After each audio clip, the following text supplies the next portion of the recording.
Well, good morning. It's good to see you this morning, and our lesson this morning is entitled Blending of the Laws. Blending of the Laws. There's a problem going on in the world. A very serious error is being taught, and we learned about teaching of error this morning and how we are to avoid such things in our Bible class. We are not to pay any attention to those that teach error and follow the doctrines of demons. Paul told Timothy in 1 Timothy chapter 4, verse 1.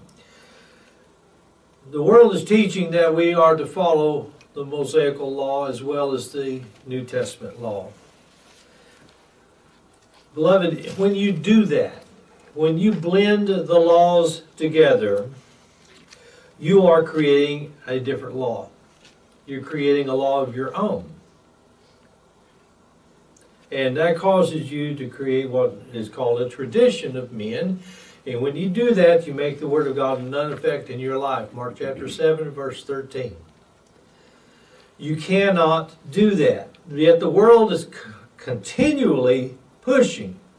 We've got to keep the Ten Commandments. We've got to follow the Ten Commandments.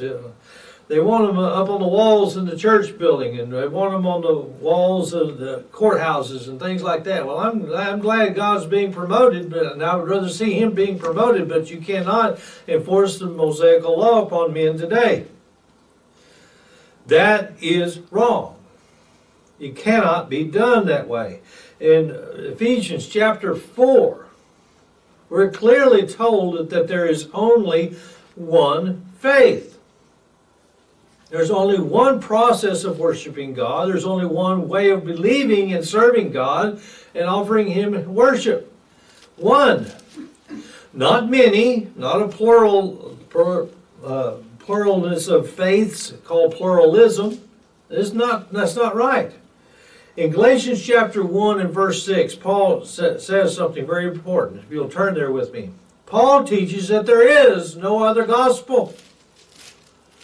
He says, I marvel that you were so soon removed from Him that called you into the grace of Christ unto another gospel. There is no other gospel. There isn't. And keep in mind, when you take one law from over here and a law from over here and you put them together, you create your own law. You're creating something that didn't exist before. And you're creating another gospel. Verse 7, he says, which is not another. Why? Because there's only one. But there be some that trouble you and would pervert the gospel of Christ. But though we or an angel from heaven preach any other gospel unto you than that which you have received, let him be accursed. Are you listening? If me, another man, or even an angel from heaven, preach anything other than what you have received, and that would be from Him, from God, let him be accursed. There is no other gospel. Yet the world around you keeps continually promoting this idea that we have to take from here and take from there. Let's put it together, and now we've got a way of worshiping God. That's going in the way of Cain, that you're following your own ideology, your own desires, and you are not acceptable to God.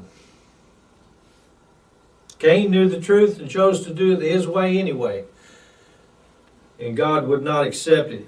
Beloved, if we, listen carefully, if we try to keep the old law,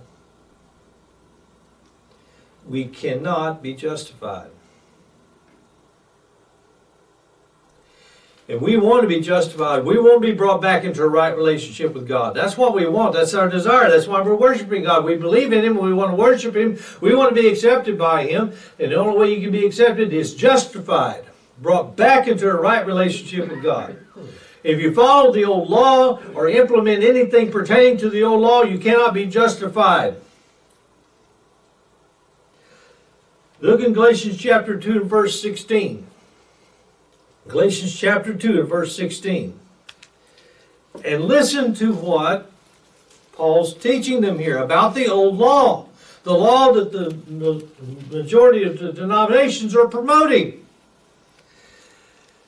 Knowing that a man is not justified by the works of the law. And yet you've got people saying, well, we need to keep them. Beloved, 10 commandments are part of the Mosaical law. And Paul just said, if you do that, you are not justified. By the faith of Jesus Christ, even we have believed in Jesus that we might be justified by the faith of Christ. Are you listening? The faith of Christ. The law that Christ has promoted us to follow. He wants us to follow His law, which we find in the New Testament, is called the New Testament in Hebrews. It is the covenant of Christ. While you're in chapter 2 of Galatians, look at verse 21. Paul says, I do not frustrate the grace of God. For if righteousness came by the law, then Christ what? Is dead in vain. When you want to keep the Mosaical law, you're denying what Christ has done for you. He died to make the new law, the covenant today. That's what Paul's saying. If you promote and keep the Mosaical law, even one part of it, you're denying what Christ did. He died for no reason. While you're there in Galatians, turn to chapter 5 and look at verse 4. Galatians chapter 5 and verse 4. Paul comes straight out and tells you, Christ is become of no effect unto you. In other words, it's meaningless to you. Whosoever of you are justified by the law. You are fallen from grace. Oh, what is wrong with these people that are trying to promote that we need to keep part of the Mosaical law? Are they leaving these verses out? Are they wanting to deny Christ? No. You talk to them, and they're going to say, I believe in Jesus. I believe He died for my sins, but we've got to keep the Mosaical law, because that's a law from God too. If you read the Bible carefully and pay attention to it, it tells you that the law that was given by Moses at Mount Sinai was given to those that were at Mount Sinai there that day. It was given only to the Hebrews, who later become the Israelites. That's who it was given to. And as we read and we continue to read, we come over to the New Testament, we find that it is done away with, which we're going to read in just a moment. It is not a law in effect today. The temple worship is not in effect today. The whole book of Leviticus telling the Levitical priests how to operate and what to do in the temple. The form of temple worship is no longer in effect today. The tribe of Levi is done away with. It is no more. And the list goes on and on and on of all the things that are done away with. Why? Because the Mosaical law is done away with. God did not authorize the blending or the mixing of the covenants. The covenant was with Israel, and then the covenant we have today is for us today, between us and God. Not hard to understand that. God Himself separated the covenants. Look at Hebrews chapter 8, verse 13. Hebrews chapter 8 and verse 13. He says, in that He saith a new covenant. Are you listening? A new covenant. He hath made the first old. Now that which decayeth and waxeth old is ready to what? Vanish away. How much more clear can God make it? The old covenant is old, it's gone, it's done away with. To vanish away means to go away. He's created a new one. Hebrews chapter 8, verse 8. He created a new covenant. Jeremiah 31:31. The day will come and I will make a new covenant. Hebrews chapter 12, verse 24. Jesus is the mediator of the what? the new covenant. How much more clear can God make it? You can't blend them together. One is old and done away with. Romans chapter 7 and verse 4. Romans chapter 7 and verse 4 says, "Wherefore, my brethren, you also are become dead to the law by the body of Christ, that you should be married to another, even to him who is raised from the dead, that we should bring forth fruit unto God." How much more clear can God make it? You're dead to the old law. It is no more. Through Christ, you are married to the new law. Galatians chapter 3 and verse 24 tells you what the old law was. It says, "Wherefore the law was our schoolmaster to bring us unto Christ, that we might be justified by faith. But after that faith is come, we are no longer under a schoolmaster." Again, a reference to it being gone, taken out of the way. How can we be blending them? Why should we listen to anybody who says we need to follow the old law? We need to keep parts of the old law. Think about that. And the very people that are promoting that we need to keep the old law, they have women in ministry and doing things under the old law that wasn't allowed. They're even contradicting themselves. Only men were allowed in the temple. Only men performed the acts of worship. Yet you'll have people promoting that we need to keep that old law and parts of that old law and having women do things. That's a whole other lesson. They're contradicting themselves. You cannot pick and choose what parts of God's law you want to keep. If you're going to keep the old law, you have to keep all of it. Jesus warned against mixing the old and new. In Matthew 9, verses 16 through 17, you have the old garment and the new cloth. Now the old garment can't uphold itself against the new garment, the cloth, because it will be destroyed. In Luke chapter 5, verse 36 through 39, we got the old bottles and new wine. The new wine would stretch the old and destroy them. And ultimately the lesson here is, in these two examples, that when you mix the two covenants together, they destroy one another. The apostles even taught separation, not combination. In Colossians chapter 2, verse 14, Paul teaches us very clearly that blotting out the handwriting of ordinances that was against us, that was not contrary to us, took it out of the way, nailing it to his cross. In Ephesians 2:15, he says, having abolished in his flesh the enmity, even the law of commandments. How much more clear can God make it?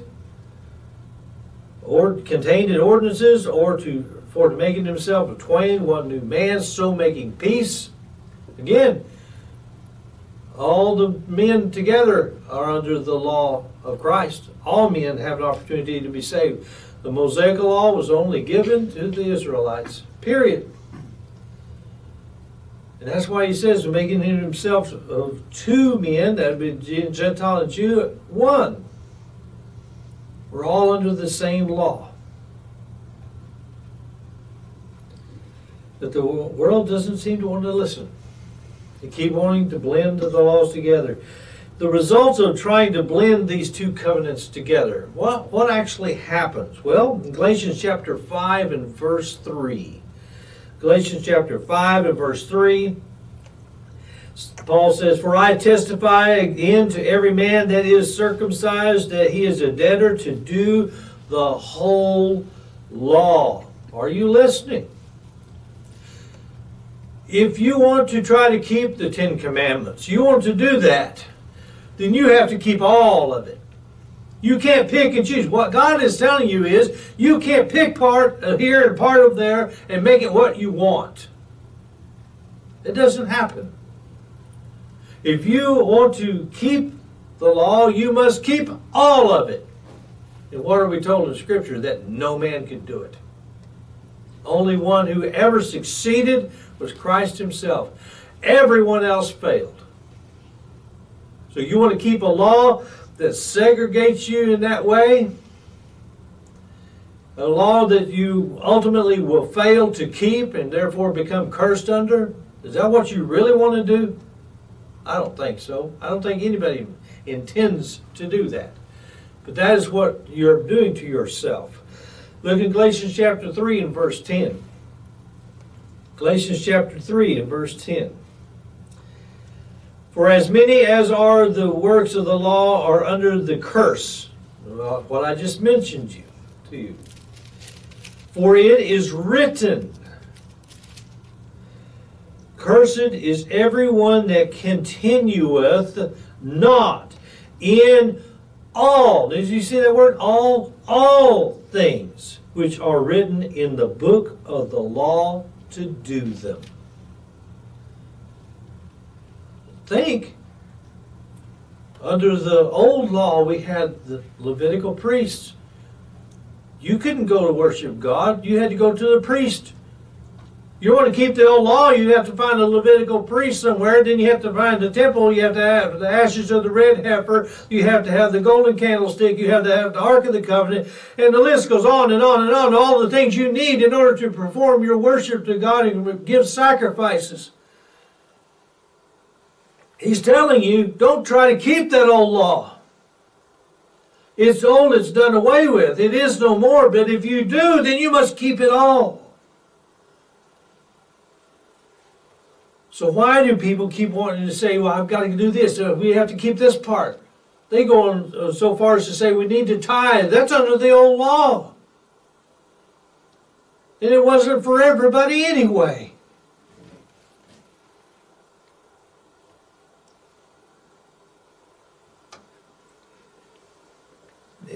They cause themselves. They cause themselves to fall from grace when they do that. I've already read to you Galatians 5:4. It says, Christ is become of no effect unto you. Whosoever you are that are justified by the law, you are fallen from grace. Christ is no effect to you. His sacrifice, His forgiveness of sins, His sprinkling of His blood on the mercy seat, all of that means nothing to you if you try to keep that old law. So why in the world does the world want to try to keep part of it? That's beyond me. I don't understand. God's being so clear in telling you don't do that. In Romans 11 verse 6 it says, and if by grace, then it is no more of works. Otherwise, grace is no more grace. But if it be of works, then it is no more grace. Otherwise, work is no more work. The old law required them to do things. They had to do things. And that's why Paul gets after them in the book of Romans, trying to get them to understand it's not going to be by that anymore. It's going to be by faith. The faith that Christ has given us. The faith we must obey, and by His sacrifice. You see, the gospel of Christ is corrupted when you try to blend those laws together. You have corrupted the law of Christ. To blend is to corrupt. In Galatians chapter 1 and verse 8, I read this to you a while ago, but listen carefully. But though we or an angel from heaven preach any other gospel unto you than that which we have preached unto you, let him be accursed. In verse 9, as we said therefore, so say I now again, if any man preach any other gospel unto you than that you have received, let him be accursed. When you take the old law, the Mosaic law, and say these are things we need to follow, these 10 commandments, I'll just throw them up there, 10 commandments, and we've got to keep the tithing. And some people even say we need to be following the Sabbath. All of that was under the Mosaic law. So there's 3 examples there. But here we have the law of Christ, and we're going to bring these 2 together. I've now taken what God said to do, and I've corrupted it by blending them together. Because this law was not given to me, it was given to the Israelites. This law is given to me to follow today.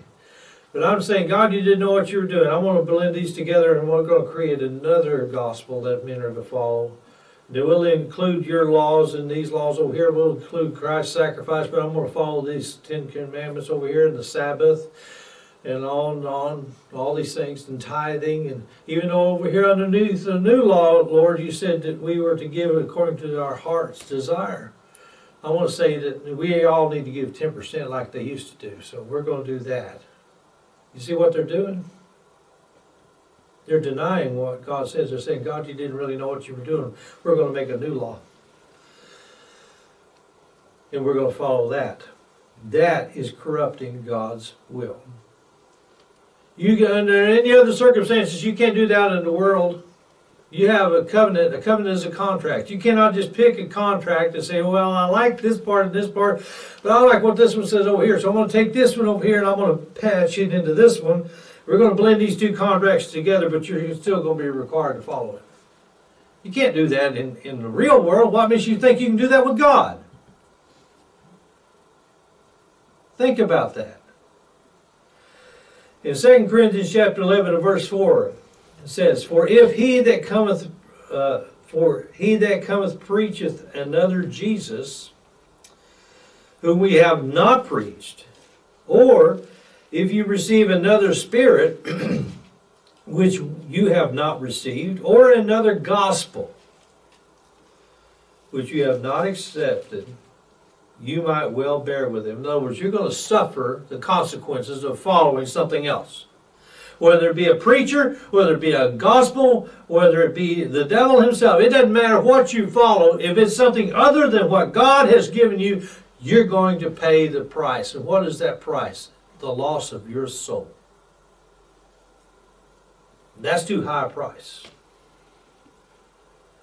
Christians, by their very name, must follow Christ and obey His law. The law of Christ, not the law of Moses. In Galatians chapter 6 and verse 2, it says, Bear ye one another's burdens, and so fulfill the law of Christ. How much more clear can God make it? The New Testament is the law of Christ.